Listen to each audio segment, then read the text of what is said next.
8 de la mañana, 34 minutos. Seguimos platicando con el doctor César Camacho, que nos visita en Telereportaje. Preguntaba yo antes de la pausa, bueno, pues este sentir de actores políticos, de intelectuales, del mismo pueblo de México, que no ven resultados. Se hablaron tanto de las grandes reformas, estas se concretan después de pues mucho cabildeo, mucho trabajo político, de negociaciones, y ya que están, pues no se tienen los resultados que se esperaban. ¿Qué les dice César Camacho a toda esta gente que pues se siente desencantada, que no están los resultados esperados? Que las reformas tienen más de una ventaja. Primero diré lo que parece que políticamente demuestra capacidad del presidente para conciliar y llegar a acuerdos. Son de tal calado que nunca las pudo haber hecho el presidente y el PRI, solos. Fueron tan importantes, tan delicadas, la mayoría de carácter constitucional, que requirieron 2/3 partes de senadores y diputados de todos los partidos. Entonces, primero, la política como elemento para conciliar intereses se hizo presente. Lo digo porque mucho tiempo, pues, las posiciones no se pudieron acercar al punto de llegar a acuerdos. Entonces, el presidente, hombre que planteó propuestas y tuvo la capacidad y la apertura para adecuarse a lo que otros partidos, fundamentalmente PAN y PRD, consideraron que era importante, y así se construyeron. Ahora, vámonos a cuestiones de fondo. No son reformas que tengan en el cortísimo plazo resultados. Creo que hay que hablar con la verdad. Pero nos las vendieron así, César, cuando estaba el cabildeo. Nos decían casi que por obra de magia. Bueno, yo creo que no puede ser así, porque faltaría la verdad, que si por arte de magia, pues la magia no cabe. La magia es ilusionismo. Entonces yo creo que hay que hablar derecho. ¿Pintaron una ilusión para tratar de convencer? Yo creo, Emanuel, que se trata de reformas que requieren de un proceso de maduración un poco más largo. Me voy a referir a 2 o 3.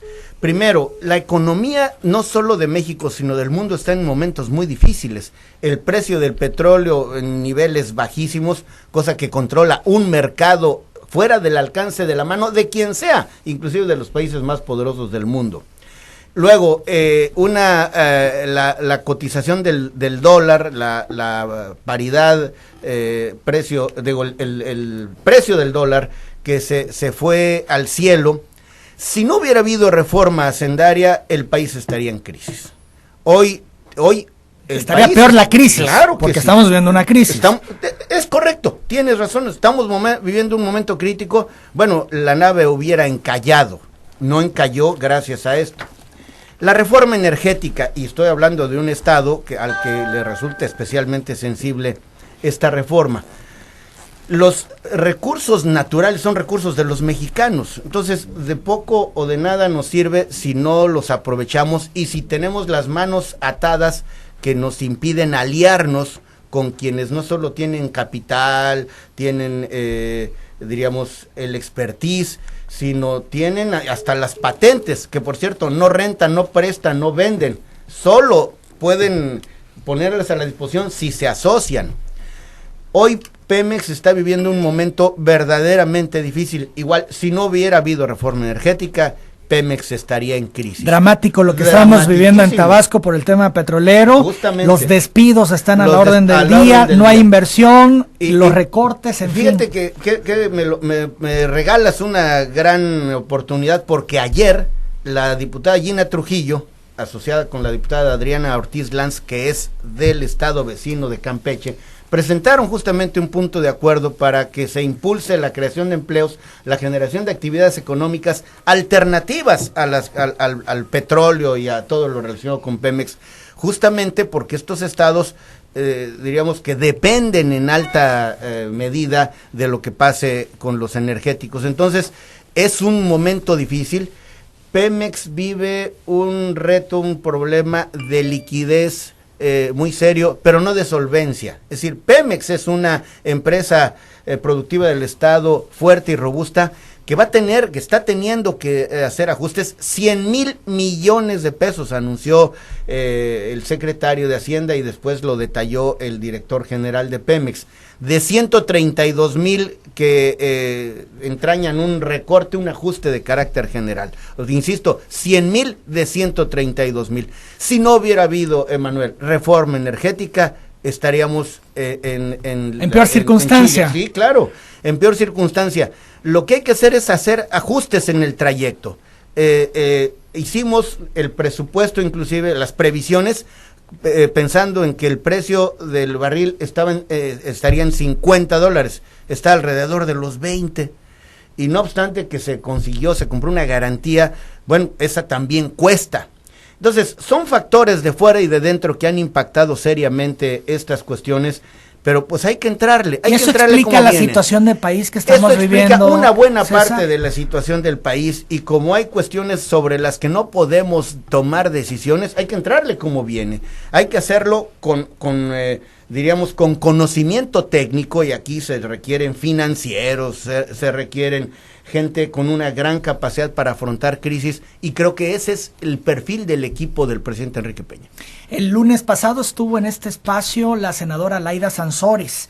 Ella se quejaba y dice que el gran legislador es el presidente Peña y que solo sus iniciativas son las que se dictaminan. Bueno, el argumento cae por su propio peso. Ella ha sido senadora y diputada y muchas cosas, y ella misma tiene uno de los votos que se requieren para que las reformas se aprueben.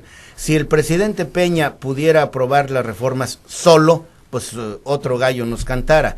No solo las reformas, diríamos, ¿qué digo? Las reformas ordinarias que requieren la mitad más uno, que no tenemos los priistas ni en la Cámara de Diputados ni en la de Senadores, las constitucionales menos. En consecuencia, si se hubieran subido al carro otros partidos, que incluso, lo digo claramente, hay algunos que son partidos aliados. No, para las reformas transformadoras se dieron votos de partidos que en otros terrenos son antagonistas. PAN-PRD. PAN-PRD. Claro. Con unos sacamos unas, con otras, en algunos casos con los dos. Hablo de las reformas de hondo calado, 13, por cierto, Emanuel, para darle a esto la dimensión que requiere. En consecuencia, pues la política evoluciona, la situación del país va cambiando todos los días, y bueno, es respetable la posición de quien sea. Lo cierto es que se ha hecho mucha política, y el reto es seguirla haciendo por bien del país. Ahora sí que la consigna, la bandera es tricolor, pero no por el PRI, es tricolor por México. Queremos escuchar los ciudadanos, César Camacho, la estimación de cuándo veremos los resultados de estas reformas, cuándo veremos que las cosas cambien en el país, que vaya mejor México. ¿Hay alguna estimación? ¿Se tiene alguna proyección al respecto? Yo creo que hay que utilizar la conjugación en gerundio de los verbos. México está cambiando, México se está ajustando todos los días y de manera paulatina en diversos aspectos de la vida cotidiana. Pero parece que retrocede, César. Yo creo que con todo y todo tenemos que ir viento en popa. Por ejemplo, las tarifas eléctricas han ido reduciendo. Me hago cargo que las que menos se han reducido son las domésticas, pero las de carácter industrial, las comerciales, han reducido sensiblemente. Y otra vez, ¿qué le platico a un estado que requiere energía eléctrica en sus hogares por el tema del aire acondicionado? Y bueno, han ido reduciéndose. Yo creo y además con un problema muy serio de resistencia civil y un adeudo impagable, califican ya algunos. Yo creo que ahí también tenemos que ser muy responsables los gobiernos, y tenemos de parte del gobierno federal que haber sensibilidad, pero también sentido de responsabilidad de los gobiernos locales.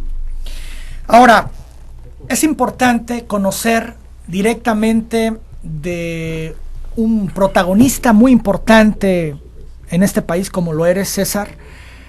¿Cuál es el principal problema de México? Yo creo que hay dos centrales, hay muchos, pero para tratar de sintetizar o englobar, hay dos grandes problemas. Uno asociado con la seguridad, la justicia, que tiene que ver con mando único, con sistema de justicia acusatoria, adversarial, oral, y cosas que son muy sofisticadas. Y uno segundo, que es el crecimiento económico.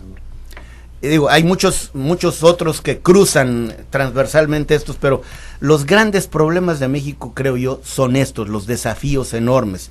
La gente quiere recuperar uno de los valores originales de una vida en sociedad. O sea, la gente cedió un poco de su libertad en aras de tener seguridad y por momentos la tiene difícil. Inseguridad y situación económica. Yo creo Esos que, serían grosso los modo, principales problemas. sí. Curiosamente, lo mismo que ocurre en Tabasco. Es que Tabasco no es una isla. Tabasco forma parte de la Federación Mexicana y es una especie de muestra local, y todavía más aún la capital, Villahermosa, el municipio de Centro, es todavía más inmediato, pero pues no se pueden mantener ajenos a este tipo de programas.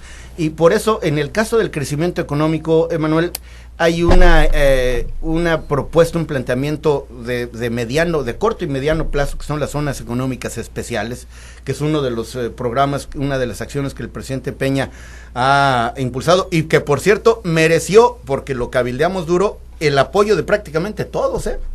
Las zonas económicas especiales fueron votadas, perdón, pero, y lo digo donde duele, pues hasta por Morena, que no es un asunto sencillo. O sea, PAN, PRD, Morena, porque es algo importante que se tenga presente que el sureste mexicano, con tanta cultura, con tanta historia, o sea, tantas aportaciones a la mexicanidad, a la fuerza del país, pues es paradójicamente donde se crece menos, ¿no? Entonces no es imposible el cabildeo con Morena. No es imposible. No, aquí está una muestra. No, yo es más, lo puedo decir públicamente. Yo creo que tengo una relación de respeto, de buen trato.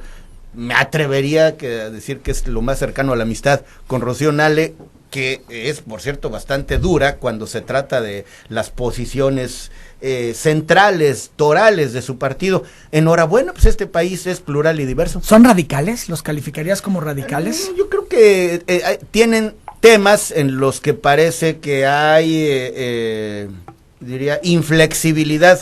Yo creo. ¿Ideológica sería? Ideológica, hay cosas, y yo creo que la ideología... ¿O de rendimiento político? Pues las dos cosas. Yo creo que la ideología es buena, pero no al punto que se convierte en dogma. Para dogmas, la religión, para los que la hacen suya, ¿no? Yo creo que en la política no debe haber dogmas, debe haber principios, valores, creencias, pero siempre flexibilidad, porque a veces ese radicalismo en lo ideológico hace que las posiciones inflexibles no le sean útiles a la gente, y de poco sirve decir, es que ideológicamente me mantuve, si la situación de la gente no cambia positivamente. Entonces son radicales. Bueno, pues no lo digo yo, muchos que escriben y analizan lo describen así. Yo quiero hablar del PRI. Nosotros tenemos, decía yo, principios, valores, ideología, pero tenemos la suficiente flexibilidad para adaptarnos a las condiciones del momento y del lugar. Volviendo al tema anterior, preguntaba yo los principales problemas de México. Hay quienes señalan que corrupción e impunidad son los principales problemas. Volvemos con eso después de la pausa. Va. Regresamos para seguir platicando con el doctor César Camacho.